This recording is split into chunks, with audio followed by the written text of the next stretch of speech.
Hello दोस्तों, कैसे हैं आप सब। उम्मीद करती हूँ अच्छे और मस्त होंगे।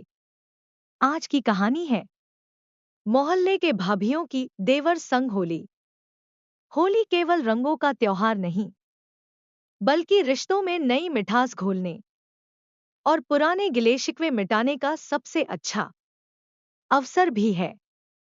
खासकर उत्तर भारतीय मोहल्लों में होली का उत्सव अलग ही धूमधाम से मनाया जाता है, जहां एक तरफ बच्चों की टोलियां गुलाल और पिचकारियों से धमाल मचाती हैं, वहीं दूसरी ओर देवर भाभी के रिश्ते में इस दिन अलग ही नटखटपन और अपनापन देखने को मिलता है।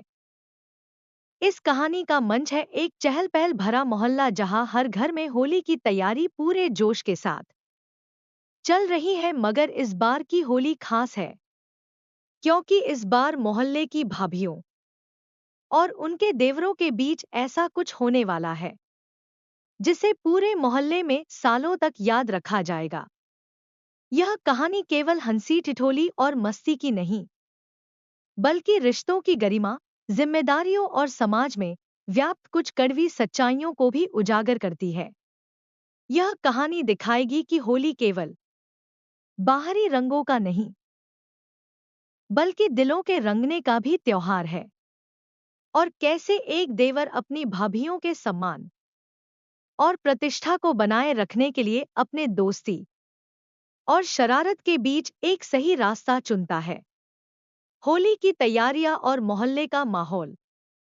फागुन का महीना आते ही पूरे मोहल्ले में होली की रौनक दिखाई देने लगी थी। बच्चे गलियों में गुलाल उड़ाते, ढोलक की थाप पर गाने गाते और हर तरफ अबीर गुलाल की खुशबू फैलने लगी थी। इस बार की होली खास थी, क्योंकि पूरे मोहल्ले में एक अलग ही जोश देखने को मिल रहा था। रामगंज मोहल्ला वैसे तो छोटा था, लेकिन वहां की होली पूरे शहर में मशहूर थी। यहाँ की सबसे बड़ी खासियत थी भाभी देवर की होली की जंग। पूरे मोहल्ले में जितनी भी भाभियां थी, उनके देवर उनकी होली में खूब खिंचाई करते थे। रंग लगाने के लिए न जाने कैसी कैसी तरकीबें निकाली जाती, लेकिन भाभियां भी कम नहीं थी। वे अपने देवरों को रंगने के लिए पूरा प्लान बनाकर रखती थी। इस बार मोहल्ले में 3 देवर भाभी की जोड़ी सबसे ज्यादा चर्चा में थी, रवि और उसकी भाभी संध्या। संध्या अपने देवर रवि से होली पर हर साल बदला लेती थी। रवि पिछले साल उसे गोबर के कीचड़ में गिरा चुका था। इस बार संध्या उसे सबक सिखाने के लिए तैयार थी। रोहन और उसकी भाभी सुषमा। रोहन शरारती था और उसकी भाभी सुषमा सख्त मिजाज वाली। इस बार रोहन ने सोच रखा था कि उसे ऐसा रंग लगाएगा जो 2 दिन तक न निकले। विशाल और उसकी भाभी कविता। कविता बहुत चतुर थी, लेकिन विशाल भी चालाक था। इस बार दोनों के बीच होली में जबरदस्त मुकाबला होने वाला था। दोस्तों, स्टोरी को पूरा अंत तक जरूर सुनें। यदि आप हमारे चैनल पर नए हैं और अभी तक आपने चैनल को सब्सक्राइब नहीं किया है, तो प्लीज वीडियो को लाइक और चैनल को सब्सक्राइब जरूर कर लें। अभी कर लें, क्योंकि बाद में आप भूल जाएंगे। दोस्तों, स्टोरी को पूरा अंत तक जरूर सुनें। यदि आप हमारे चैनल पर नए हैं और अभी तक आपने चैनल को सब्सक्राइब नहीं किया है, तो प्लीज वीडियो को लाइक और चैनल को सब्सक्राइब जरूर कर लें। अभी कर लें, क्योंकि बाद में आप भूल जाएंगे। होली से एक दिन पहले ही पूरे मोहल्ले में ढोलक बजने लगी थी। महिलाएं होली के गीत गा रही थी। होली आई रे कन्हाई रंग बरसे, भीगे चुनर वाली रंग बरसे। रात को जब होली की आग जल रही थी, तभी भाभियों का एक गुप्त सम्मेलन हुआ। संध्या, सुषमा और कविता ने फैसला किया कि इस बार देवरों को ऐसा सबक सिखाया जाएगा कि वे अगले साल तक होली खेलने से डरें। संध्या, रवि इस बार मुझसे बच नहीं सकता। मैं उसके लिए भांग वाला शरबत तैयार करूंगी।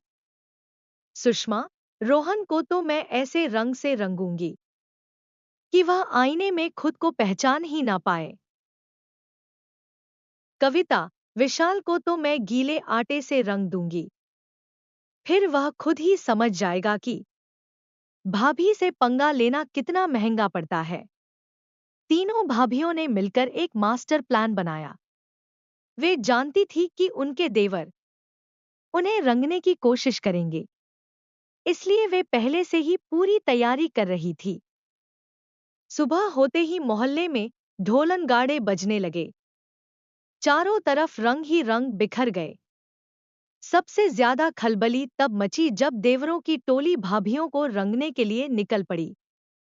रवि, भाभी, बचकर कहाँ जाओगी? रंग तो लगेगा ही। संध्या, बिल्कुल, लेकिन पहले ये शरबत पी लो। रवि को क्या पता था कि शरबत में हल्की सी भांग मिली हुई है। उसने जैसे ही शरबत पिया, उसकी आंखें घूम गईं। अब वह खुद ही अपनी भाभी के पैरों में बैठकर गुलाल लगवा रहा था। उधर रोहन ने सुषमा को रंगने की कोशिश की, लेकिन जैसे ही वह आगे बढ़ा, भाभी ने उसके ऊपर टेसू के फूलों का पानी डाल दिया। रोहन, भाभी, ये क्या किया? ये रंग क्यों नहीं हट रहा? सुषमा हंसते हुए बोली, ये तो हर्बल रंग है, 2 दिन तक नहीं निकलेगा। सबसे मजेदार नजारा विशाल और कविता के बीच हुआ। विशाल अपनी भाभी को रंगने ही वाला था कि कविता ने पहले ही एक बाल्टी में गीला आटा तैयार रखा था। जैसे ही विशाल ने रंग लगाने की कोशिश की, कविता ने पूरा आटा उसके सिर पर डाल दिया। विशाल, भाभी, ये क्या कर दिया? कविता, अब जाओ और अपने दोस्तों को बताओ कि भाभी से होली में पंगा लेना कितना भारी पड़ सकता है। पूरा मोहल्ला इस मजेदार होली का आनंद ले रहा था। सब हंस हंस कर लोटपोट हो रहे थे। लेकिन तभी एक ऐसा मोड़ आया जिसने सभी को चौंका दिया। गली के कोने में एक गरीब महिला अपनी छोटी सी बच्ची के साथ खड़ी थी।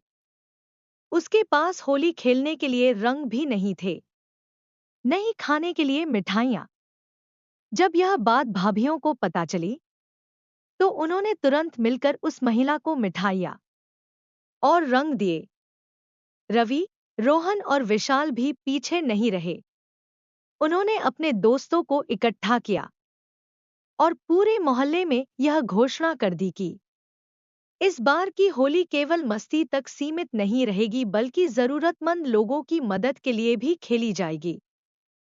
सबने मिलकर गरीब परिवारों में रंग और मिठाइयां बांटी।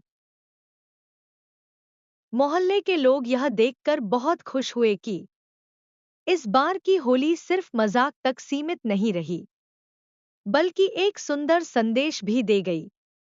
रंग केवल चेहरे पर नहीं, दिलों में भी होने चाहिए। शाम को जब सभी लोग थक कर बैठ गए, तो संध्या, सुषमा और कविता अपने अपने देवरों के पास आईं।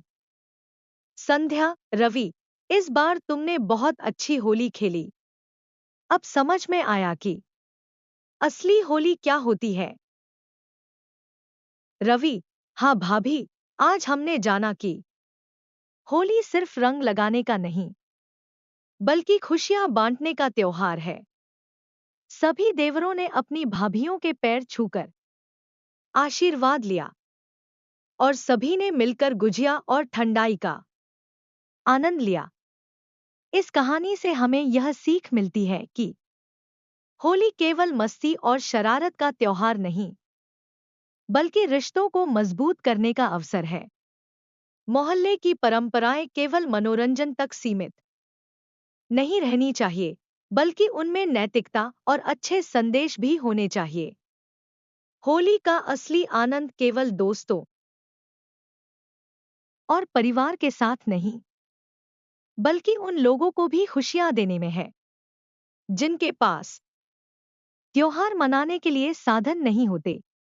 इस बार की होली मोहल्ले के लिए हमेशा यादगार बनी। भाभीियों और देवरों की यह होली केवल मस्ती तक सीमित नहीं रही, बल्कि एक ऐसी मिसाल बन गई जो आने वाले सालों तक याद रखी जाएगी।